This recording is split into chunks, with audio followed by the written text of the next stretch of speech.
Politikus Partai Demokrat Andi Arief memenuhi panggilan tim penyidik KPK pada hari ini. Andi Arief diperiksa sebagai saksi dalam penyidikan kasus dugaan suap yang menjerat Bupati nonaktif Penajam Pasir Utara Abdul Ghafur Masud. Selain maksud kami terkait dari hasil pemeriksaan Andi Arief hari ini akan dilaporkan oleh rekan reporter dari Tribun News. Saat ini kami sudah terhubung dengan rekan Ilham Rian Pratama. Silakan dengan informasi Anda. Iya, sebagaimana disampaikan tadi, politikus di Partai Demokrat Andi Arief memenuhi panggilan tim penyidik KPK. Ia hadir untuk diperiksa sebagai saksi dalam penyidikan kasus dugaan suap yang menjerat Bupati nonaktif Penajam Pasir Utara Abdul Ghafur Masud.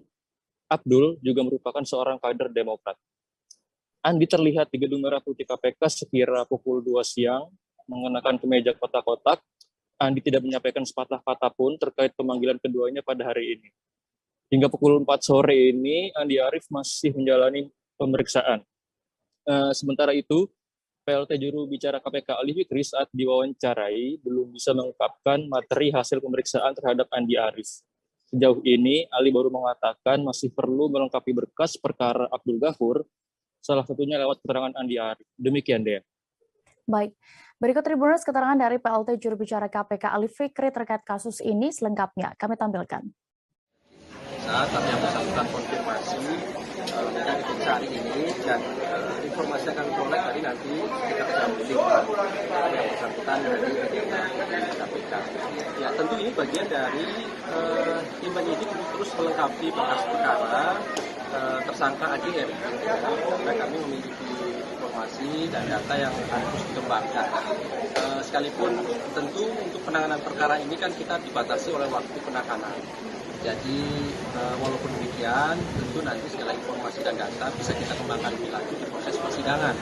Dan di sanalah tentu nanti tim jaksa akan membuka seluruh hasil pemeriksaan dari saksi-saksi ini.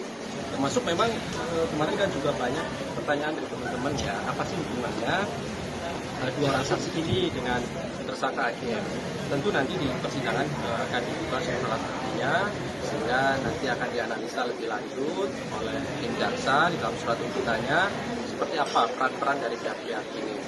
Ya, sekali lagi prinsipnya tentu KPK basisnya adalah alat bukti ketika kemudian mengembangkan sebuah perkara untuk menemukan apakah ada pihak lain yang bisa dipertanggungjawabkan secara hukum.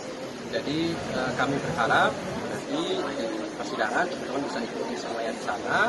Kami pastikan hasil seluruh proses penyidikan ini akan dibuka seluas-luasnya dan masyarakat sudah bisa mengikuti. Terima kasih sudah nonton. Jangan lupa like, subscribe, dan share ya.